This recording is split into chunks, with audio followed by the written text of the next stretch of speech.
Bonjour à chacun, chacune, soyez les bienvenus ce matin dans la présence du Seigneur. On souhaite aussi la bienvenue à nos amis sur les réseaux qui nous suivent en ligne puisqu'on est en direct. Donc nous qui sommes réunis ici, on a ce privilège de pouvoir sentir la présence de Dieu, mais Dieu est au travers des ondes également et on bénit nos amis qui nous suivent. Que Dieu vraiment se plaise au milieu des louanges de son peuple. J'ai entendu tout à l'heure dans les prières qu'il y avait de la joie d'être dans la maison du Seigneur. Amen. Alors vous l'avez dit, vous avez dit Amen, ce n'est pas le tout de le dire, maintenant il va l'exprimer devant le Seigneur, que vraiment chacun se sente libre d'exprimer sa louange, son adoration. Dieu se plaît au milieu des louanges de son peuple et on veut vraiment lui apporter toute notre reconnaissance ce matin. Amen, on se réjouit dans le nom du Seigneur.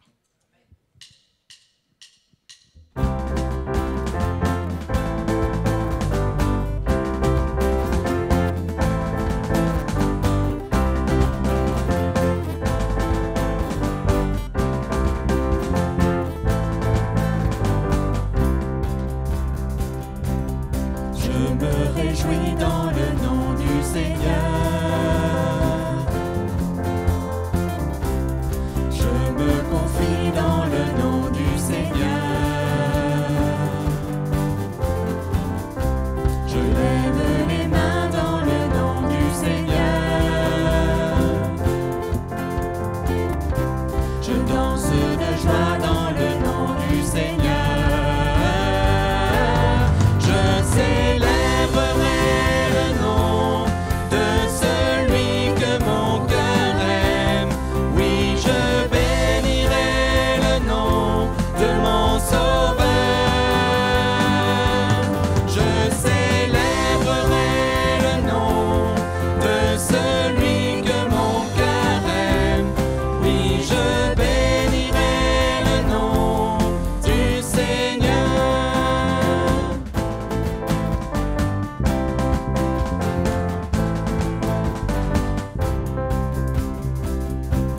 Je me réjouis dans le nom du Seigneur.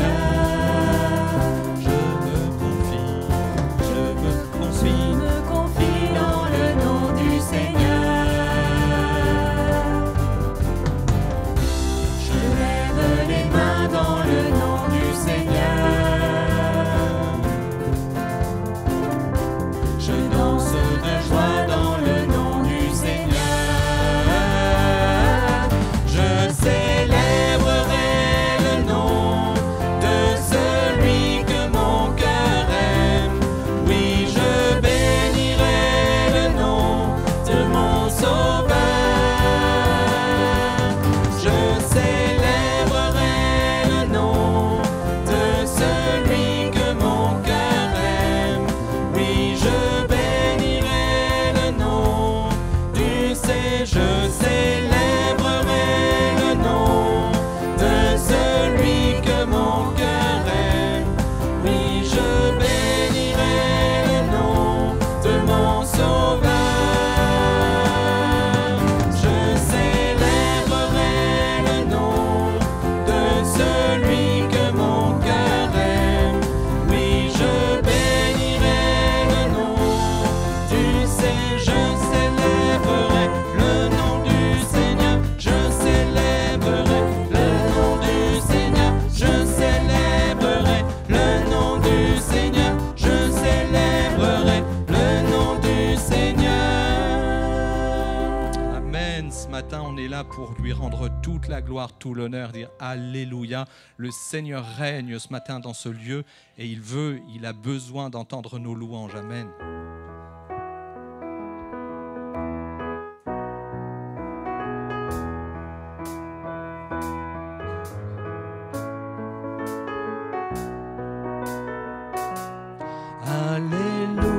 Alléluia, Alléluia,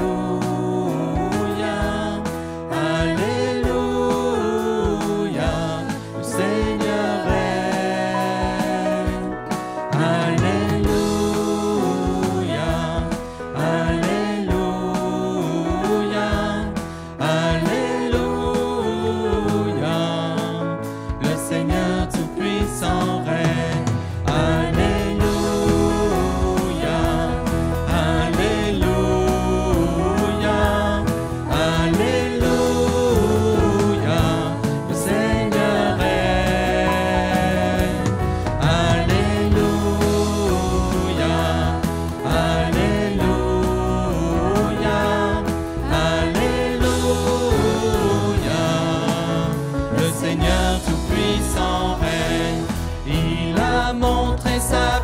puissance et triompher avec force.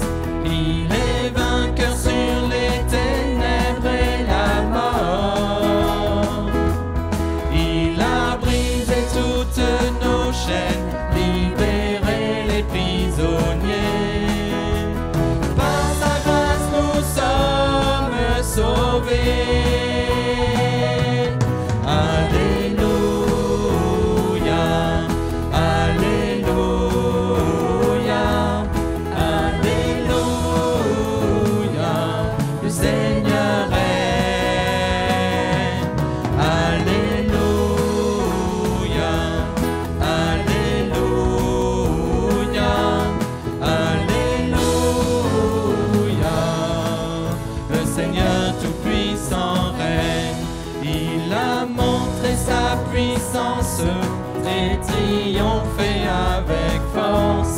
Il est vainqueur sur les ténèbres et la mort.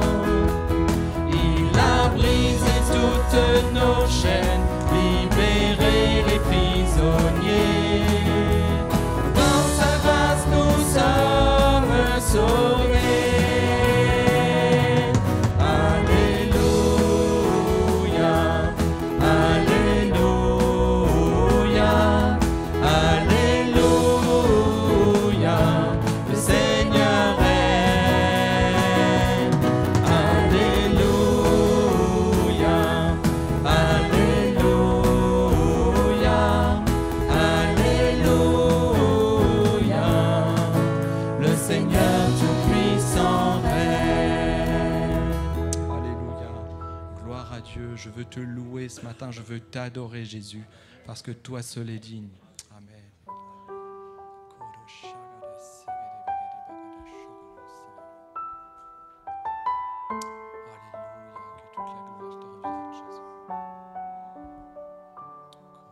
Que toute la gloire te revienne, Jésus.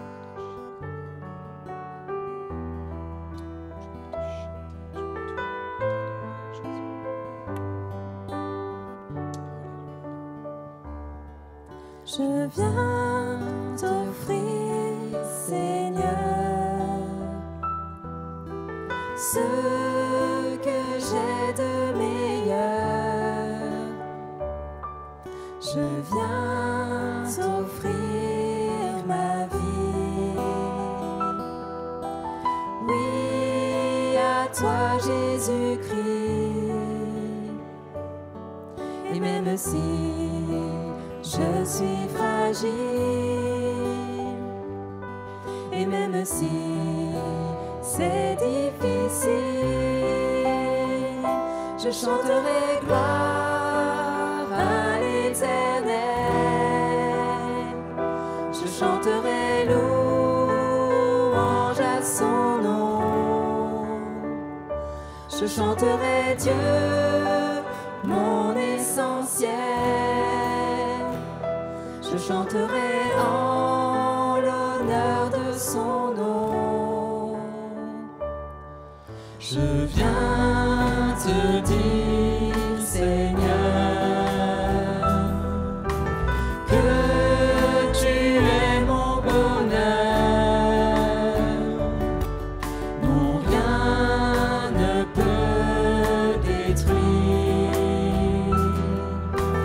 notre bel avenir. Et même si je suis fragile, et même si c'est difficile, je chanterai gloire à l'Éternel.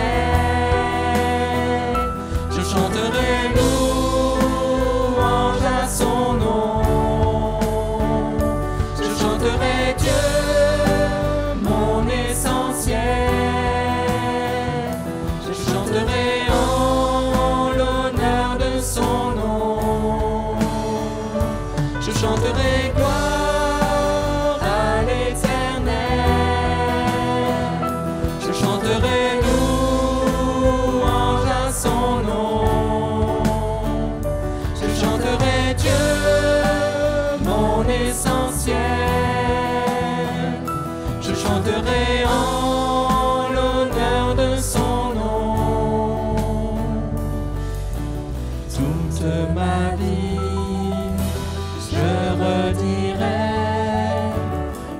tu as donné ta vie.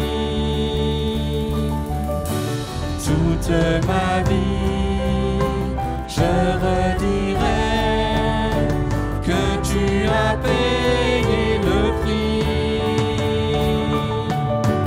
Toute ma vie, je redirai que je ne vis que pour lui. Je chanterai gloire à l'Éternel.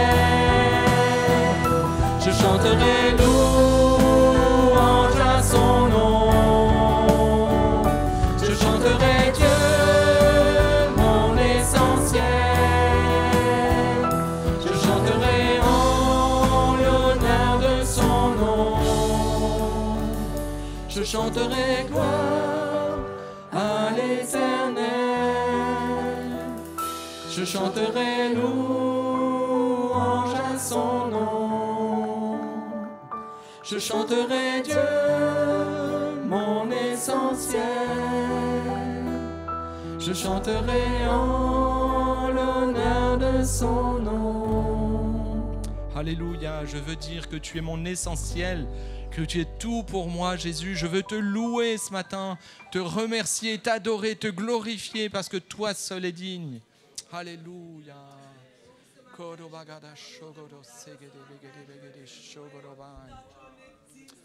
À toi toute la gloire, Jésus. À toi l'honneur, à toi la puissance, au siècle des siècles, Jésus.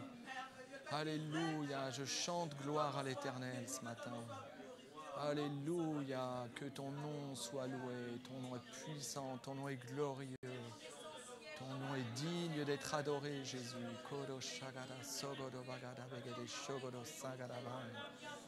Toi seul est digne de recevoir notre louange, notre adoration, Seigneur Jésus. Alléluia.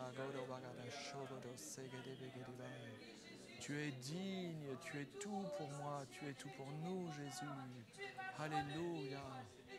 Alléluia, alléluia. Gloire à ton nom.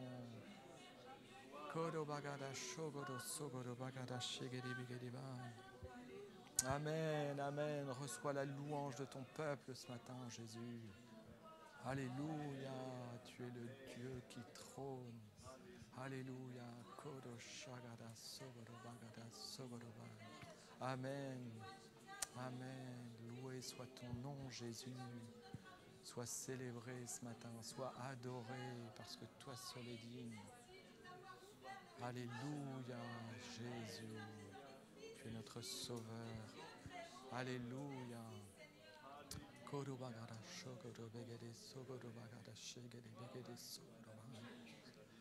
Alléluia. Amen.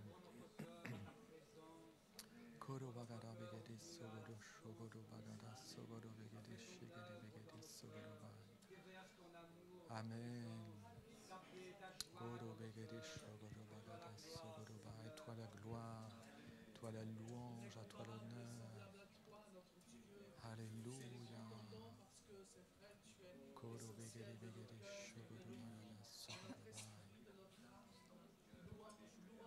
Amen. Alléluia. Reçois notre louange, reçois notre adoration. Jésus, on veut t'offrir nos vies en sacrifice.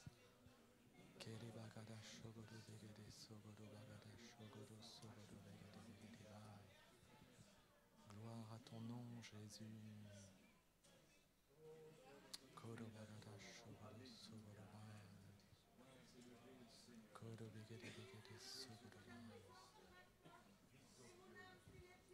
Amen, amen. Élever nos cœurs, nos âmes, répandre nos vies devant toi, Jésus. Sois glorifié, sois loué, Jésus. Amen. Amen. Alléluia, alléluia.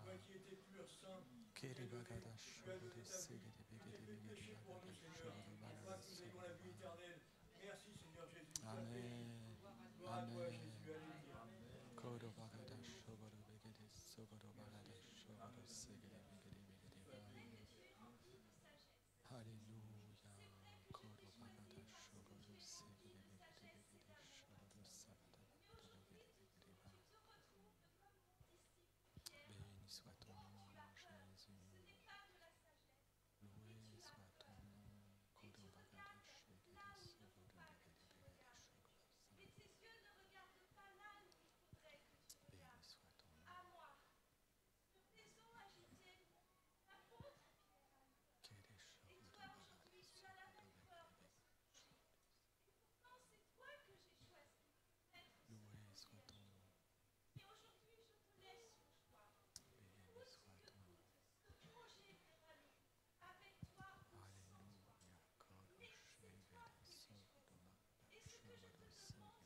Alors qu'on est dans le recueillement, on prépare nos cœurs à participer au repas du Seigneur. La Bible dit que chacun s'éprouve soi-même, alors qu'on va partager le pain qui représente le corps de Jésus qui a été brisé pour chacun de nos péchés, qu'on va prendre ce vin qui représente le sang de Jésus qui a coulé, que chacun puisse s'éprouver soi-même, mais ne se prive pas de cette table, de ce repas du Seigneur qui relève, qui nous rappelle que Jésus a donné sa vie pour chacune d'entre de nos vies, que vraiment on puisse chacun participer.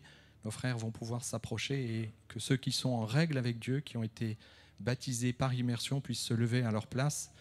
Et on va tous ensemble célébrer la mort mais la résurrection de Jésus à la croix. Amen.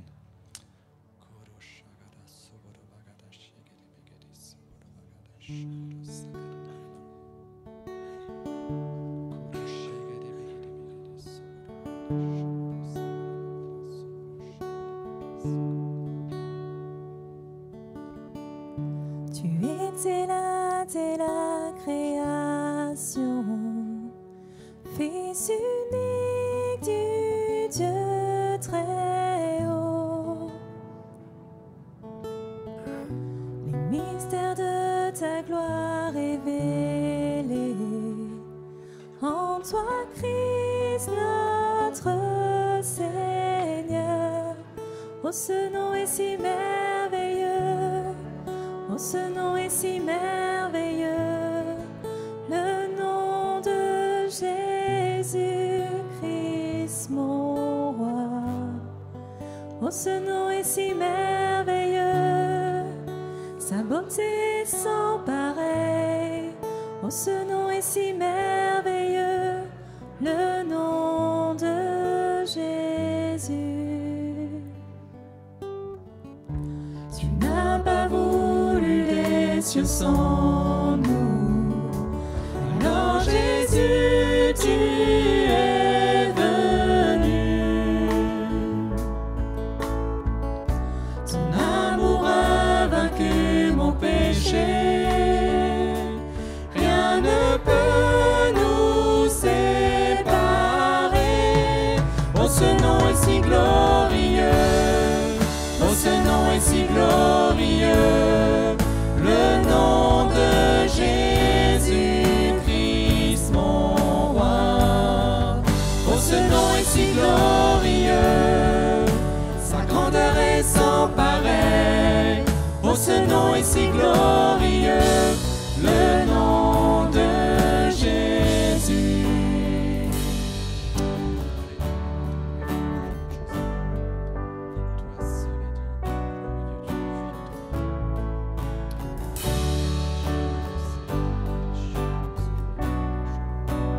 La terre a tremblé, le bois s'est déchiré, les amants, la mort et le péché.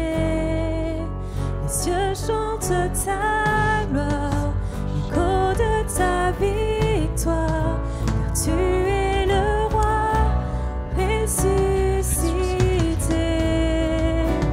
Tu es sans rival, tu es sans égal, Dieu, tu triomphes à tout jamais. À toi soit le règne, à toi soit la gloire, ton nom surpasse tout autre nom. Oh, ce nom est victorieux, oh, ce nom est victorieux, le nom de Jésus-Christ mon roi. Oh, ce nom est victorieux, sa puissance est sans pareil. Oh, ce nom est victorieux, le nom de Jésus. Tu es sans rival, tu es sans égal, Dieu, tu triomphes à tout jamais. À toi soit le règne, à toi soit la gloire, ton nom surpasse tout autre nom. Oh, ce nom est victorieux, oh, ce nom est victorieux, le nom de Jésus-Christ, mon roi. Oh, ce nom est victorieux, sa puissance est sans pareil. Oh, ce nom est victorieux, le nom de Jésus. Oh, ce nom est victorieux, le nom de Jésus. Alléluia. Il n'y a pas de nom plus puissant que ton nom. Il n'y a pas de nom plus victorieux que ton nom, Jésus. Tu as tout remporté. La mort n'a pas pu te retenir, Seigneur Jésus. Et ce matin, nous te louons, nous t'adorons, nous te célébrons. Merci pour ton corps brisé à la croix. Merci pour ton sang versé pour chacune de nos vies, Seigneur. Ce matin, nous t'adorons. Alléluia. Loué soit ton nom, Jésus.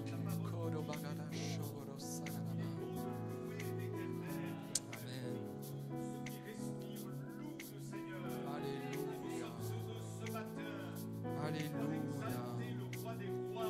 Amen.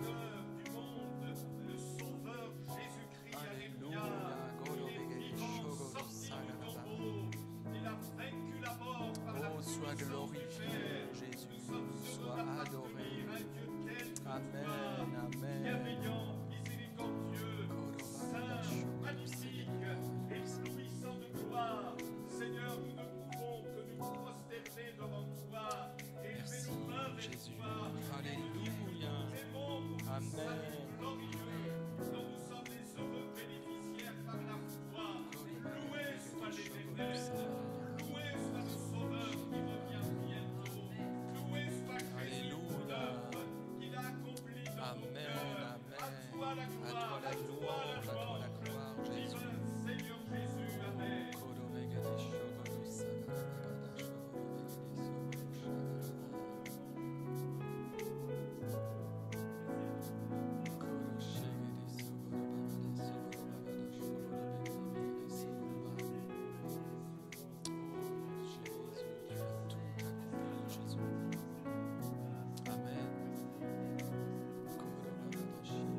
obéissance et marche dans les voies de Dieu de tout ton cœur, tu ne le regretteras pas et tu verras sa gloire. Alléluia.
l'immensité de ta grandeur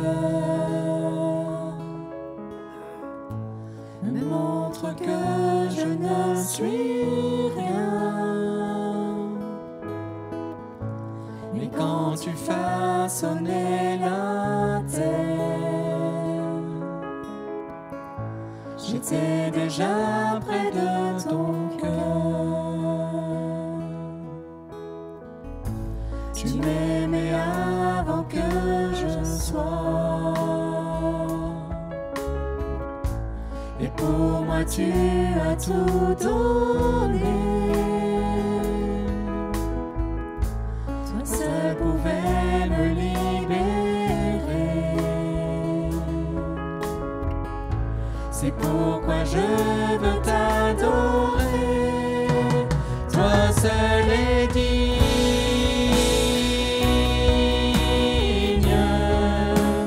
de recevoir louange et gloire pour l'éternité. Toi seul est digne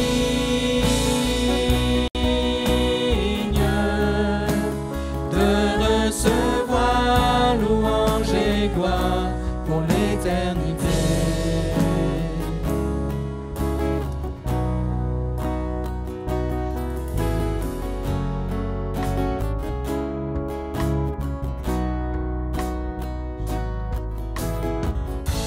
Dans ta présence, je me tiens,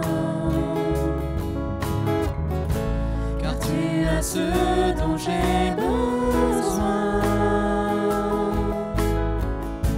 La joie, la vie et le bonheur sont dans tes paris, mon sauveur. Toi seul est digne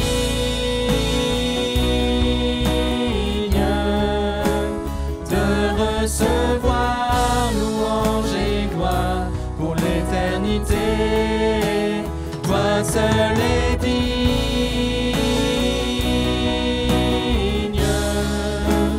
de recevoir louange et gloire pour l'éternité. Chantons tous ensemble, Alléluia.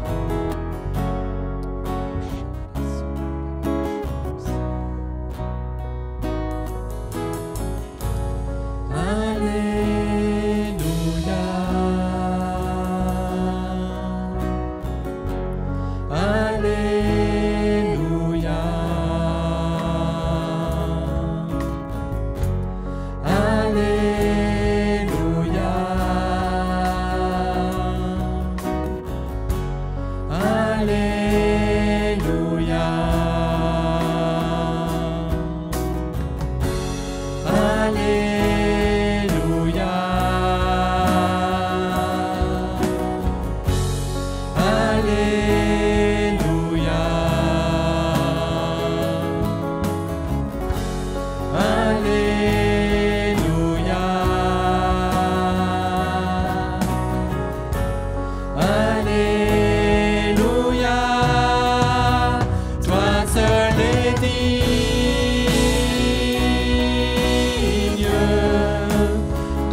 Toi seul est digne, Jésus, de recevoir notre louange, notre adoration. Qu'est-ce que ça fait du bien de louer et d'adorer le Seigneur. Amen. Voilà, maintenant on laisse toute la place à la prédication de la parole de Dieu. Que Dieu soit béni. Alléluia. Gloire à Dieu. Alléluia. Eh oui, que notre vie soit un Alléluia constant, ce qui signifie gloire à Dieu. Et nous sommes appelés à rendre gloire à Dieu. Nous sommes nés pour cela. Nous ne sommes pas nés pour vivre dans le péché, pour vivre égarés, comme des brebis errantes, dit la parole de Dieu, mais nous sommes nés pour vivre avec notre Créateur, le rencontrer, nous réconcilier avec lui. Et c'est pour cela que Jésus est venu sur la terre des hommes. Et si au milieu de nous, il y a des personnes qui n'ont pas encore fait la paix avec Dieu, ben c'est le moment de la faire. Alléluia. Oui, puissiez-vous être touchés par le Saint-Esprit, comme la plupart d'entre nous l'avons déjà été. Et quelle glorieuse expérience. On passe des ténèbres à la lumière, du pouvoir de Satan à Dieu. Alléluia. On est de nouveau, on entre dans une vie nouvelle. Tout change et on réalise qu'on est pardonné, qu'on est devenu un enfant de Dieu. On sait pourquoi on est sur la terre et c'est quelque chose de merveilleux. Même si la vie a ses difficultés et le croyant n'y échappe pas, mais néanmoins, on a Jésus avec nous dans la barque. Alléluia. Il vaut mieux être avec Jésus traversant la violente tempête que d'être dans le bateau sans Jésus par beau temps. Voilà. Alors, c'est une question de choix. Et avez-vous fait le choix d'expérimenter la bonté de Dieu, la grâce de Dieu? Est-ce que vous savez pourquoi vous êtes sur la terre? Ah, puisse le Seigneur vous toucher ce matin, et vous aussi, amis, qui êtes sur Internet. Alors, notre sujet, nous le poursuivons, c'est la résilience. Et je souhaite que ce sujet puisse vous faire du bien. Alléluia, vous servir, me servir pour aller de l'avant avec le Seigneur. Alors on a défini la résilience comme étant la faculté, par la grâce de Dieu, non pas en s'appuyant sur des propos d'ordre psychologique, sur de la philosophie, non pas en allant puiser des forces en nous-mêmes, mais c'est surtout la faculté de rebondir grâce à Dieu, par la puissance du Saint-Esprit et selon les promesses de la parole de Dieu. Donc, la résilience est une manière de reprendre vie, de se remettre debout après une secousse, et qui n'en a pas? Après un choc, un traumatisme, une terrible épreuve qui nous a cabossés de partout. Et je peux dire qu'au milieu de nous, pour vous connaître quand même un peu, il y a des personnes qui auraient pu être cabossées de partout à cause des nombreuses épreuves par lesquelles ils sont passés, les épreuves qu'ils ont traversées. Mais le Seigneur les a bénis. Et au lieu d'être cabossés, ils sont fortifiés. Alléluia, ils se tiennent debout par la grâce de Dieu parce qu'ils ont vécu la résilience. Maintenant, la résilience a ses ennemis. Ce sont des attitudes, des façons de penser, des manières de fonctionner qui font obstacle à la résilience. Et nous avons parlé dimanche dernier du fait de revenir sans cesse sur son passé. Alors on a dit très courtement ceci pour résumer, il ne faut pas que notre passé hypothèque notre présent et notre avenir. Quelles que soient les choses que nous ayons vécues auparavant, la Bible dit que si quelqu'un est en Christ, il est une nouvelle créature. Les choses anciennes sont passées. Voici toutes choses sont en train de devenir nouvelles. Mes amis, bonne nouvelle, notre passé n'a pas d'avenir.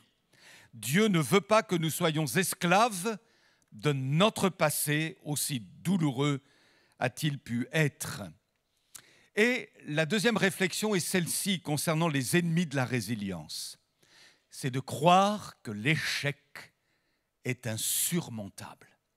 Si je faisais un sondage ce matin en disant « N'avez-vous jamais vécu d'échec ?»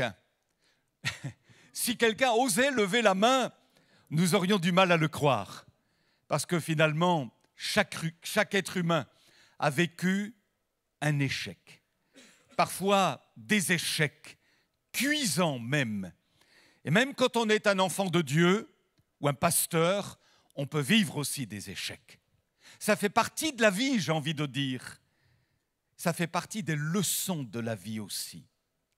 Alors la Bible révèle qu'en fait, l'échec n'est pas insurmontable. C'est une bonne nouvelle.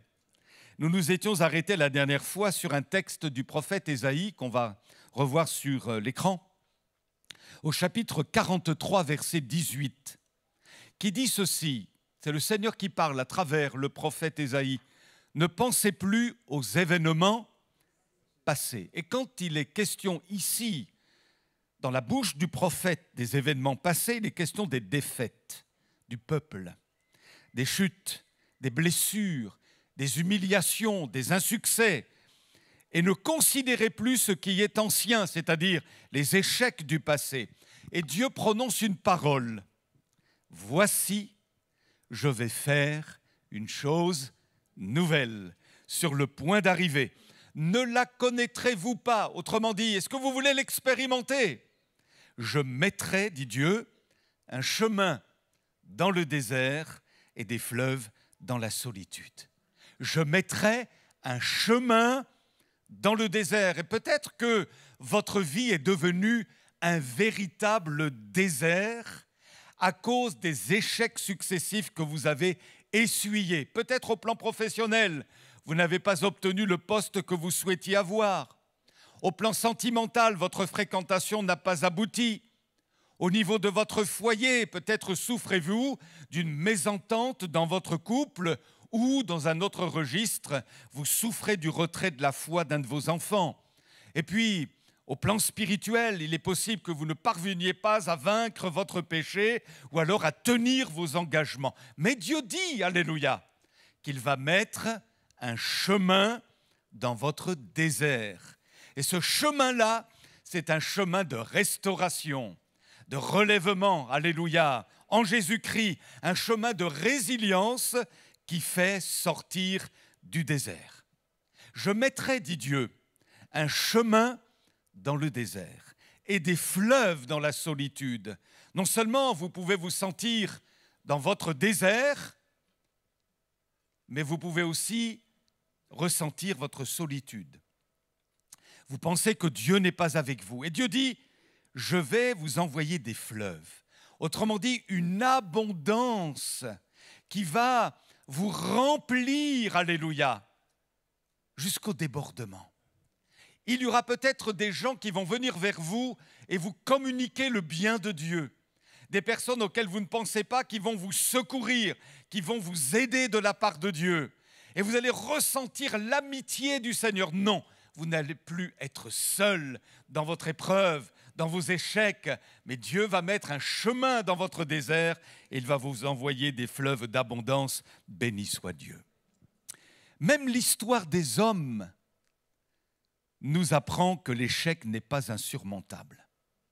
Vous avez tous entendu parler d'Einstein. Et je pense que peu au milieu de nous pourrait rivaliser avec l'intelligence d'Einstein. N'est-ce pas vrai? Enfin, en tout cas, je parle pour moi. Mais savez-vous qu'Einstein ne savait pas parler avant l'âge de 4 ans et qu'il ne savait pas lire avant l'âge de 7 ans? Ce qui fit penser, selon ce que j'ai lu, à ses professeurs et à ses parents, qu'il avait, écoutez bien, une déficience mentale, qu'il était lent et antisocial. Plus tard, l'université de Berne refusa de lui accorder le doctorat en physique en affirmant que son travail était de la science-fiction et sans aucune valeur scientifique. Mais Einstein a dépassé son échec.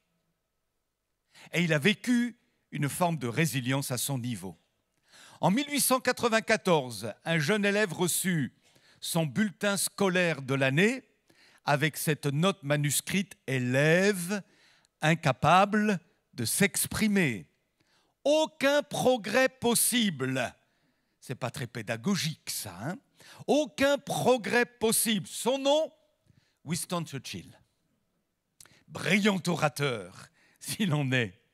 Savez-vous que Walt Disney a été congédié par un éditeur de journaux car il manquait d'imagination et n'avait pas de bonnes idées? Et puis, au sujet de Thomas Edison, ses enseignants ont dit qu'il était trop stupide pour apprendre quoi que ce soit. Même en tant qu'inventeur, Edison a fait plus de 1200 tentatives infructueuses afin d'inventer l'ampoule électrique. Il a su dépasser son échec. Il a su voir plus loin que l'échec. D'ailleurs, Edison ne parlait pas d'échec, mais il parlait d'insuccès. En tous les cas, en dehors de ces exemples qui sortent de la Bible, qui ne sont pas, de la Bible dans le livre des Proverbes, au chapitre 24, verset 16, dit ceci.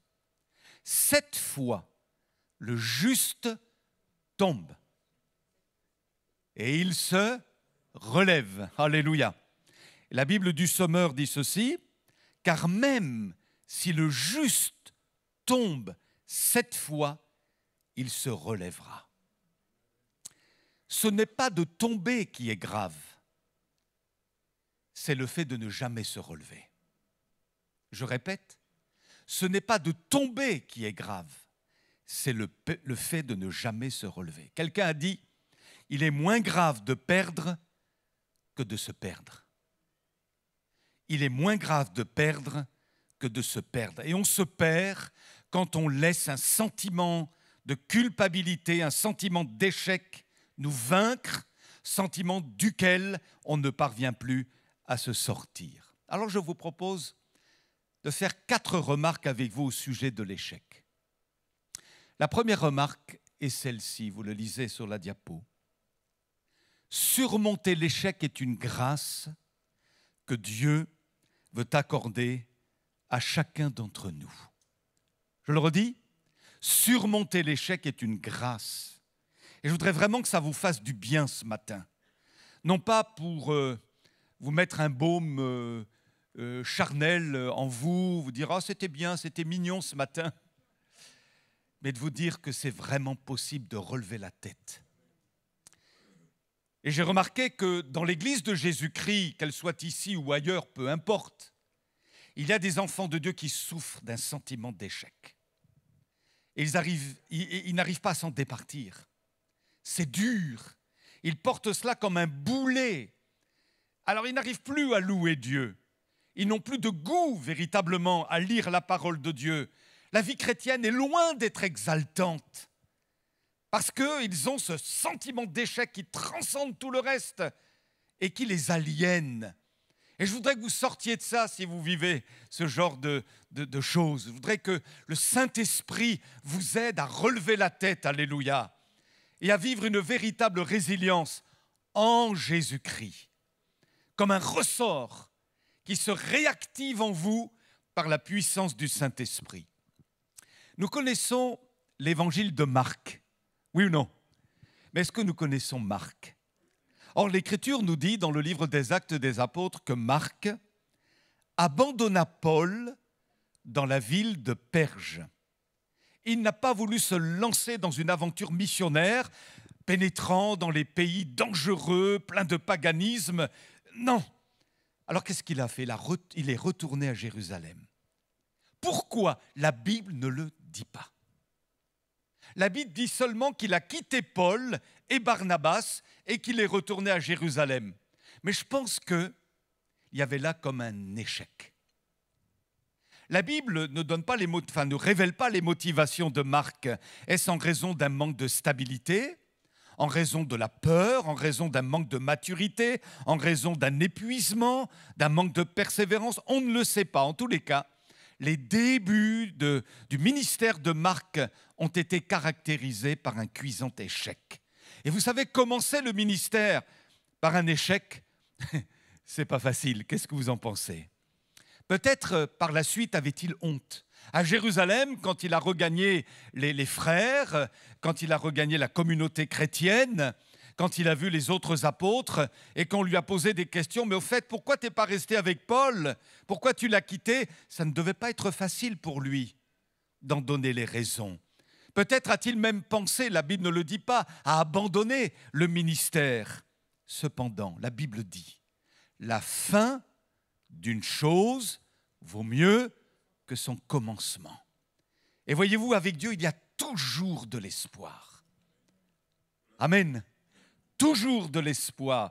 Et la Bible nous apprend que finalement Marc a redémarré le service par la suite, à tel point que l'apôtre Paul, des années après, va lui écrire ceci dans l'épître à Timothée.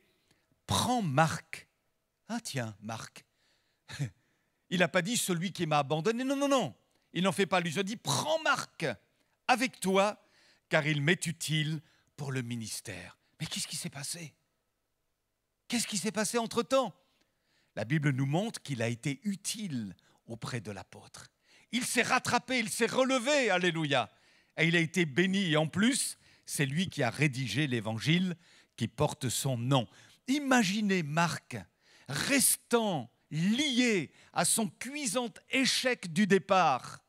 Sans doute n'aurions-nous pas eu l'évangile selon Marc. Eh bien, mes amis, l'histoire de Marc nous enseigne que Jésus ne veut pas que nous soyons prisonniers de nos échecs. Je le redis parce que je crois que c'est tellement important. Le Seigneur ne veut pas que tu sois prisonnier de ton échec.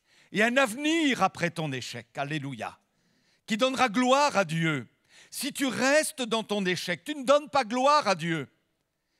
Mais l'ennemi en profite pour t'accuser, te dévaloriser, t'empêcher de servir la cause du royaume de Dieu, te dépersonnaliser. Et finalement, tu n'es plus que l'ombre de toi-même. Il y a un avenir après l'échec. Et le Seigneur ne veut pas que tu sois prisonnier de tes échecs. Même si ça a été douloureux et humiliant pour toi, après l'échec, la résilience est toujours possible en Jésus-Christ. On pourrait citer tellement de textes dans la Bible. Par exemple, dans le livre des Psaumes, il est dit « C'est ta faveur », et la faveur, c'est la grâce de Dieu, qu'on ne mérite pas. C'est ta faveur qui relève notre force. S'il y a un besoin de relèvement dans la force, c'est qu'il n'y en avait plus. Or, la faveur de Dieu, et le Seigneur veut manifester sa faveur envers toi, particulièrement, alléluia. C'est ta faveur qui relève notre force. Mais toi, ô Éternel, ajoute le psalmiste, tu es mon bouclier, tu es ma gloire, et tu relèves ma tête. Les circonstances parfois de notre vie nous ont amenés à baisser la tête. Voyez, un manque d'assurance, un manque de quiétude, un manque, dirais-je, de bénédiction concrète. Et là, on baisse la tête, on est comme humilié, on ne vit pas vraiment le plein évangile, les grâces de Dieu, la bénédiction de Dieu, la victoire en Jésus. On a été humilié. On a été malmené par les circonstances. Et on se dit, mais qu'est-ce qui s'est passé? Et on baisse la tête. Mais ton Dieu te dit, notre Dieu nous dit qu'il est notre bouclier, notre gloire, et qu'il est capable de relever notre tête. Surmonter l'échec est une grâce que Dieu veut accorder à chacun de nous. Et si tu n'as pas encore donné ton cœur à Jésus, eh bien, donne-le. Et ta vie ne sera plus un échec aux yeux du ciel, mais une réussite. Alléluia. Parce que réussir sa vie, c'est donner son cœur à Jésus. Alléluia. Ta vie est réussie, malgré les vicissitudes qu'elle peut renfermer. Eh bien, ta vie est réussie aux yeux du ciel. Alléluia. La deuxième remarque que je voudrais faire, c'est celle-ci. Reconnaissons notre part de responsabilité quand il y a eu échec. Reconnaissons notre part de responsabilité quand il y a eu échec. C'est une preuve de maturité spirituelle. Et c'est aussi le meilleur moyen de s'en sortir pour vivre la résilience. C'est la différence qui existait entre Saül et David. Saül louvoyait constamment.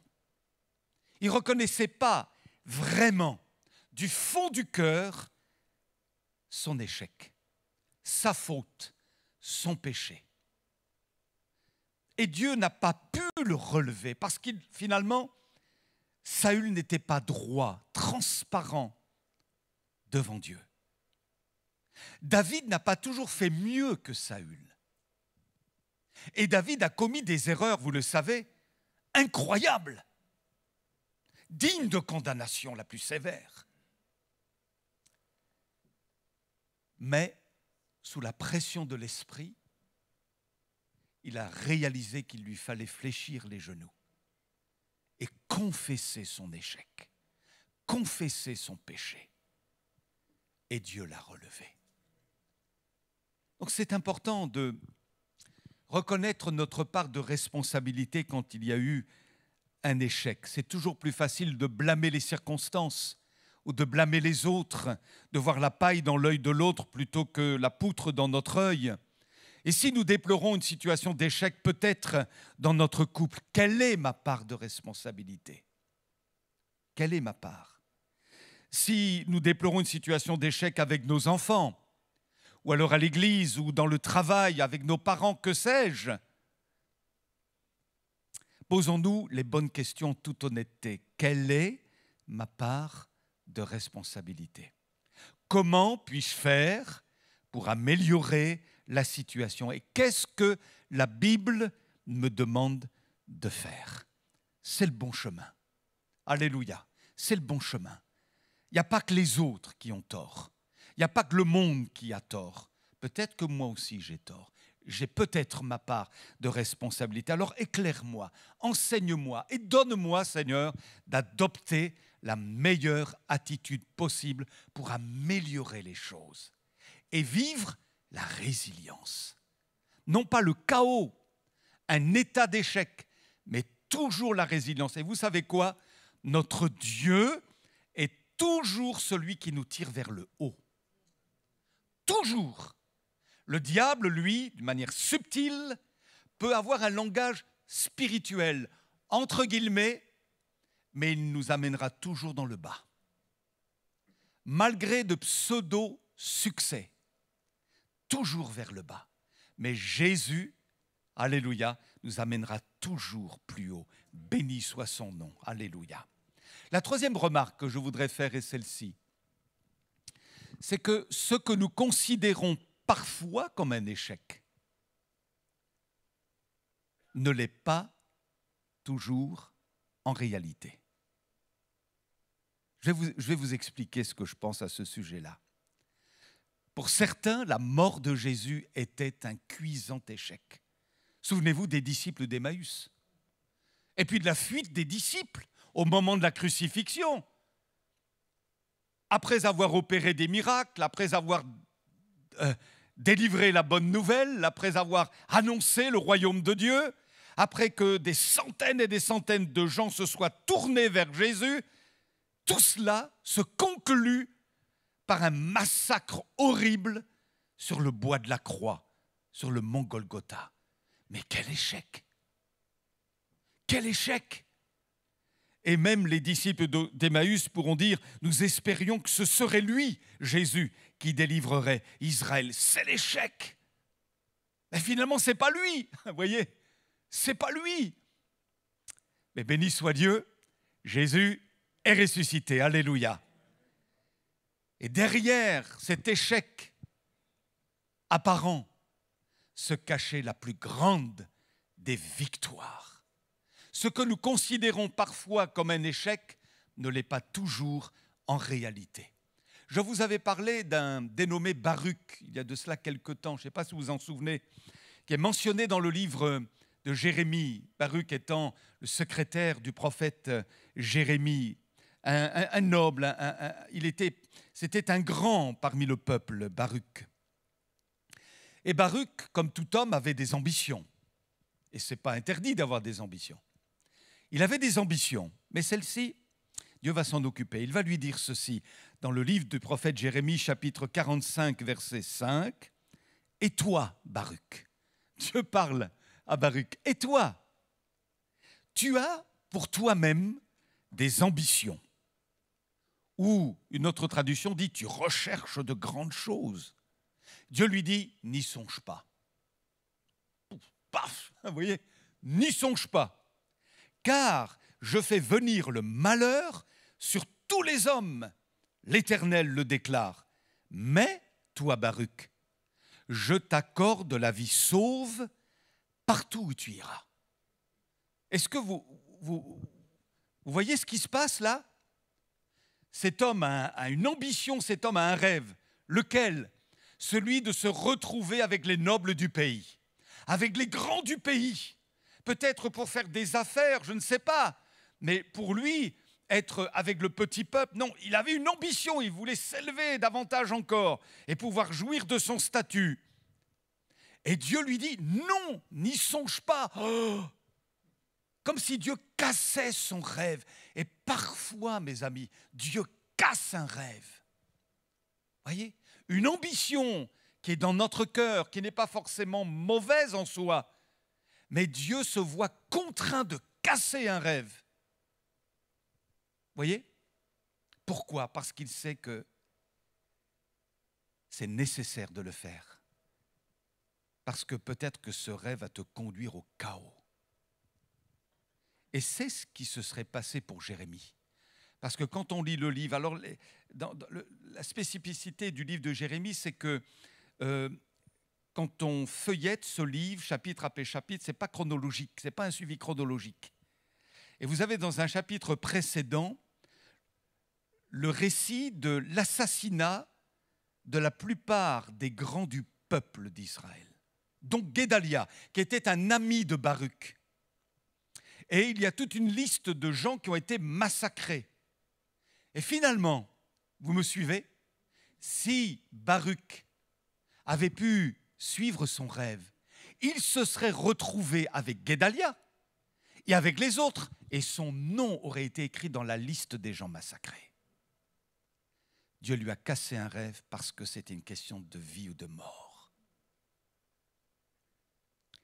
Il a pu considérer au départ la parole que Dieu lui avait dite comme un échec. C'est un échec, tu m'empêches de vivre mon rêve, c'est un échec pour moi, Seigneur. Mais Dieu savait ce qu'il faisait.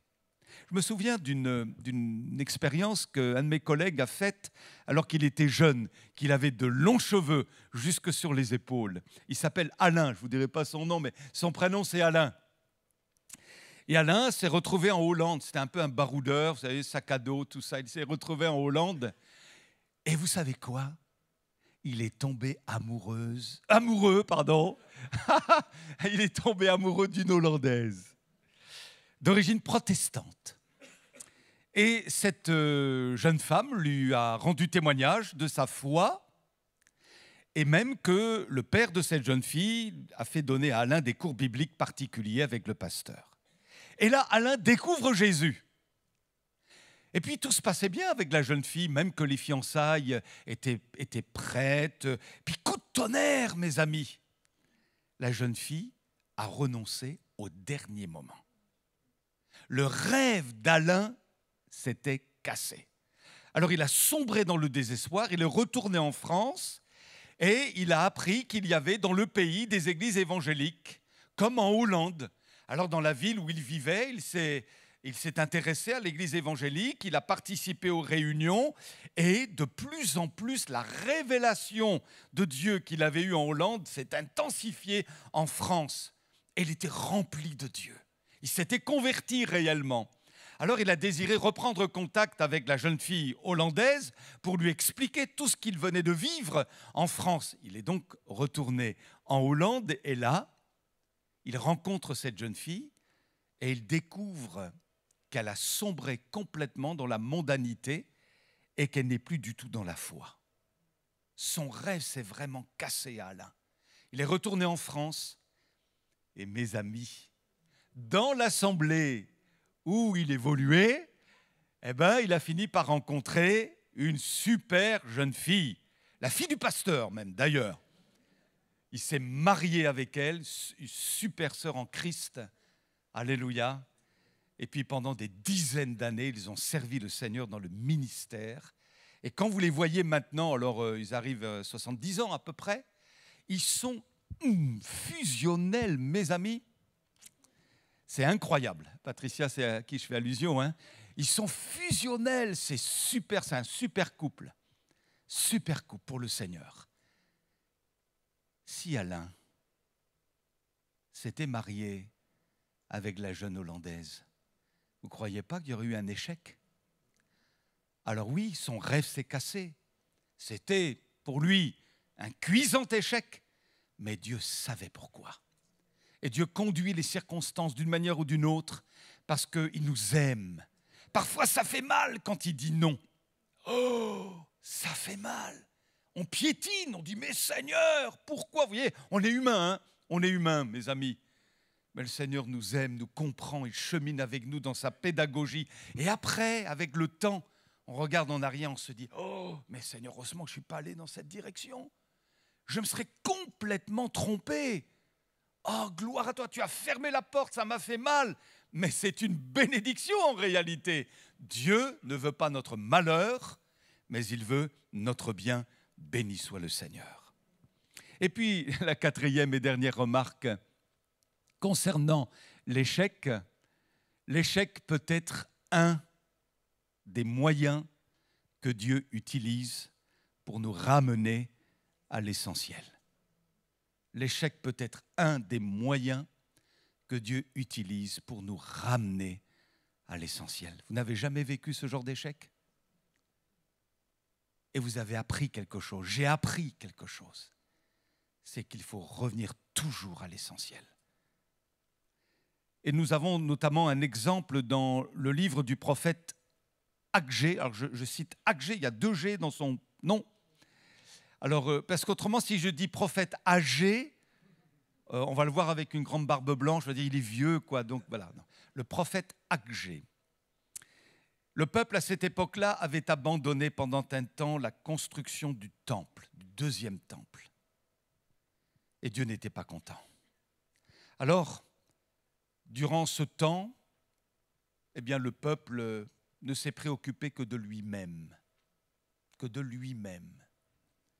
sans plus penser ni à Dieu, ni au temple à construire. Le peuple était devenu égoïste, mondain finalement, sans chercher à discerner le cœur de Dieu. Et alors, le Seigneur va susciter un prophète, le prophète Agé, qui va dire ceci au peuple avec force. Est-il temps, il parle de la part de Dieu, est-il temps pour vous d'habiter à votre aise des maisons lambrissées, alors que ce temple est en ruine? Voici ce que déclare le Seigneur des armées. Réfléchissez donc bien à ce qui vous arrive. Autrement dit, vous êtes en train de chercher votre avantage au détriment des intérêts de Dieu. Vous cherchez égoïstement à chercher que votre avantage, mais réfléchissez. Dieu parle à son peuple, il dit réfléchissez à vos voies. Sous-entendu, réfléchissez à vos échecs. Et là, le Seigneur va être précis. Vous semez largement, donc vous imaginez les Israélites qui sèment dans les champs, ils se disent on va avoir une bonne récolte, il fait beau, tout ça. Et Dieu dit, vous récoltez peu, ça ne marche pas en fait. Ça ne marche pas. Vous mangez, vous buvez sans être rassasié, sans étancher votre soif. Vous vous couvrez d'habits sans être réchauffé. Et le salaire que gagne l'ouvrier va dans une bourse trouée. Voici ce que déclare le Seigneur des armées. Réfléchissez donc bien à ce qui vous arrive. Allez à la montagne, rapportez-en du bois, bâtissez le temple. J'y trouverai plaisir, j'y serai glorifié, déclare l'Éternel. Vous comptiez sur beaucoup, mais vous avez obtenu peu. Vous aviez engrangé ce que vous aviez récolté, j'ai soufflé dessus. Ce n'est pas le diable là, hein. C'est Dieu qui dit, moi, je ne vous ai pas béni en fait. En raison de votre égoïsme et par le fait que vous ne cherchez pas l'essentiel. Or Jésus dit, cherchez d'abord le royaume de Dieu et sa justice, et toutes les autres choses vous seront données en plus. Pourquoi donc l'ai-je fait ? Demande l'Éternel, le Seigneur. Parce que mon temple est en ruine, tandis que vous courez chacun pour sa maison. Voilà pourquoi le ciel a retenu la pluie, voilà pourquoi la terre a refusé ses fruits. C'est à cause de vous. J'ai appelé la sécheresse sur les champs et les monts, sur le blé, sur le vin, sur l'huile, sur tout produit du sol, ainsi que sur les hommes, sur le bétail, sur tout le fruit de vos travaux. Et nous apprenons par la suite que, merci Seigneur, le peuple s'est remis à l'ouvrage. Il est revenu à l'essentiel. Et parce qu'il est revenu à l'essentiel, Dieu pouvait le bénir. C'est une loi spirituelle. Et peut-être que tu es en train de ressentir un manque de bénédiction dans ta vie. C'est possible. Tu rencontres que des portes fermées, ça ne marche pas, tu sèmes, tu ne récoltes pas. Ça ne va pas, il y a comme un malaise dans ta vie. Est-ce que ce ne serait pas parce que, en réalité, tu ne priorises pas les choses de Dieu? Ça ne veut pas dire qu'il faut délaisser le reste, on est dans un équilibre. Mais où est ton cœur? C'est ça que Dieu est en train de dire. Où est ton cœur? Est-ce que notre cœur est avec Jésus? Est-ce qu'il est le premier? Est-ce qu'il est le roi? Est-ce qu'il a toute la place dans notre vie? C'est ça l'essentiel. Et parfois, nous sommes amenés à vivre certains échecs qui nous réveillent spirituellement. Qui nous réveillent. Et on se dit, oh, mais on descend quelques crans, vous voyez? Et on reconsidère nos voies. Et l'on se dit, mais j'ai vraiment besoin de revenir à Dieu. Je ne me rendais plus compte. Je venais à l'église par habitude. Je lisais par habitude. Je ne vivais plus rien. Et en fait, derrière tout ça, j'avais un cœur égoïste. Mon caractère ne changeait pas. Je restais le même. Il n'y avait rien d'exaltant dans tout ça. Et Dieu m'amène à un échec, non pas pour me faire du mal, mais pour me dire, reconsidère tes voies. Et va à l'essentiel. L'échec peut être un des moyens que Dieu utilise pour nous ramener à l'essentiel. Quelqu'un dit que si l'échec vous a appris quelque chose, alors vous n'êtes pas perdant. Amen. Maintenant, je vais faire une conclusion en lisant une prière inspirante. Je l'ai appelée une prière inspirante. Parce que je pense que dans ces quelques propos, il y a vraiment de bonnes choses à retenir. On va le lire ensemble sur la diapo. Je confesse que je ne suis pas un échec. Amen. J'espère que tu ne penses pas que tu es un échec. Il ne faut pas s'identifier à notre échec. Il y a l'échec et il y a nous. Ce n'est pas la même chose. Je reconnais que l'échec est un événement, mais ce n'est pas mon identité. En dépit de mes erreurs passées, je sais que je peux encore racheter le temps. Ce n'est pas fini, tant que Dieu n'a pas déclaré que c'était fini. Je rejette le sentiment d'échec. Je suis libéré du joug de l'échec. Le fardeau de l'échec est ôté de moi au nom de Jésus. Je refuse de m'apitoyer. Mon espérance est inébranlable. Mon espérance est certaine. Christ est mon espérance de gloire. J'ai un avenir en Christ. Je ne serai pas confondu. Seigneur, je proclame que je ne laisserai pas l'échec m'anéantir et je déclare qu'avec toi à mes côtés, je suis plus que vainqueur. Amen. Que le Seigneur nous aide et que vous puissiez ressortir de ce lieu la tête haute. Non pas orgueilleusement, avec arrogance, mais avec l'assurance du Saint-Esprit. Amen. Oui, on en a vécu des échecs, les uns et les autres, c'est vrai. Ça nous a fait pleurer, ça nous a parfois humiliés, on s'est senti mal. Mais le Seigneur a vraiment quelque chose à nous dire ce matin. Et il veut qu'on relève la tête, qu'on se confie en lui de plus en plus. Et miraculeusement, ça appartient à Dieu. Les choses vont s'aplanir. Alléluia. Miraculeusement, à seule fin que son nom soit glorifié. Alléluia. À celui qui sera vainqueur. Amen. Hein? À celui qui sera vainqueur. Et ça commence là dans notre cœur, ça commence dans nos pensées. Alléluia. En se fondant sur les promesses de sa parole, en plongeant dans la grâce de Dieu, en communion avec Jésus, en étant en relation avec son Église, que le Seigneur nous renouvelle les uns et les autres. Et mes bien-aimés, allons de l'avant. Alléluia. Allons de l'avant, à tous égards, dans tous les domaines, dans tous les aspects de notre vie. allons de l'avant au nom de Jésus. Là où nous en sommes, dans la condition où nous sommes, allons de l'avant au nom de Jésus. Et le Seigneur nous donnera de vivre dans sa victoire, que son nom soit béni. Amen, amen, amen. Merci Seigneur, on te bénit, ô Dieu. On te loue, alléluia. Alléluia, je ne vais pas adresser d'appel ce matin, mais je pense qu'on est tous concernés quelque part, plus ou moins, par ce qui a été dit ce matin. Et puis nos amis qui nous écoutent sur Internet aussi, certainement que vous vous sentez concernés. Alors on va appeler la bénédiction de Dieu sur chacune de nos vies. Alléluia, alléluia. Merci pour la résilience qui est une réalité. Tu nous relèves, tu relèves notre tête. Tu nous fais sortir de nos faux raisonnements, pleins de culpabilité parfois, de dévalorisation. Seigneur, nous voulons relever nos bras, nos mains, la tête, notre corps devant toi et dire que nous sommes appelés à la bénédiction en Jésus-Christ.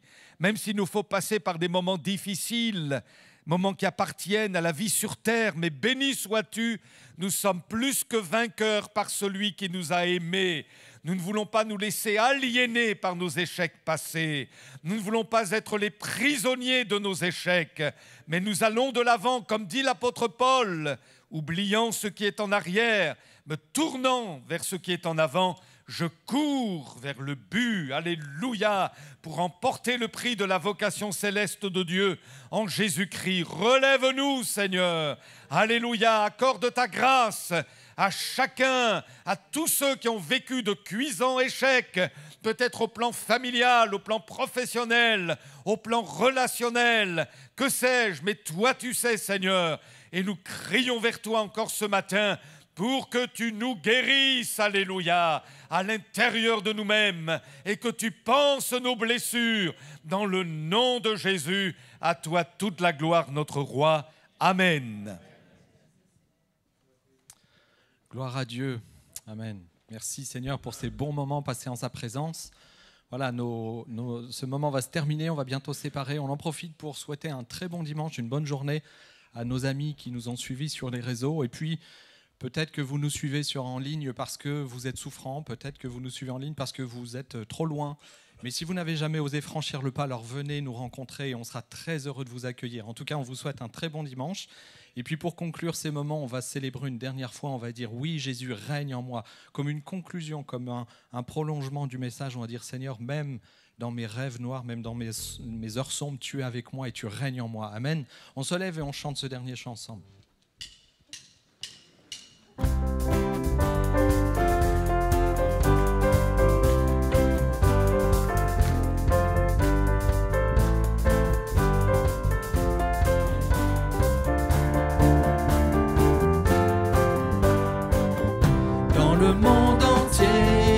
Souverain sur chaque torrent et soleil couchant, mais mon seul désir, Seigneur, mon seul choix, dans ma vie sois toujours le roi. Oui, règne en moi par ton pouvoir, veille sur mes rêves, sur mes heures noires.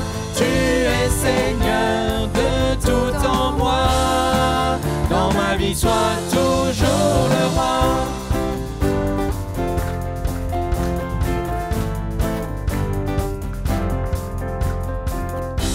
Chaque parole et chaque pensée, je veux refléter, Seigneur, ta bonté. Il n'est rien au monde plus précieux que toi. Dans ma vie, sois toujours le roi. Oui, règne en moi par ton pouvoir. Veille sur mes rêves, sur mes heures noires. Tu es Seigneur de tout en moi. Dans ma vie, sois toujours le roi. Oui, règne en moi par ton pouvoir. Veille sur mes rêves, sur mes heures noires. Tu es Seigneur de tout en moi. Dans ma vie, sois toujours le roi. Oui, règne en moi par ton pouvoir. Veille sur mes rêves, sur mes heures noires. Tu es Seigneur de tout en moi. Dans ma vie, sois toujours le roi. Amen. Que Dieu soit béni. On vous souhaite un très bon dimanche et à très vite.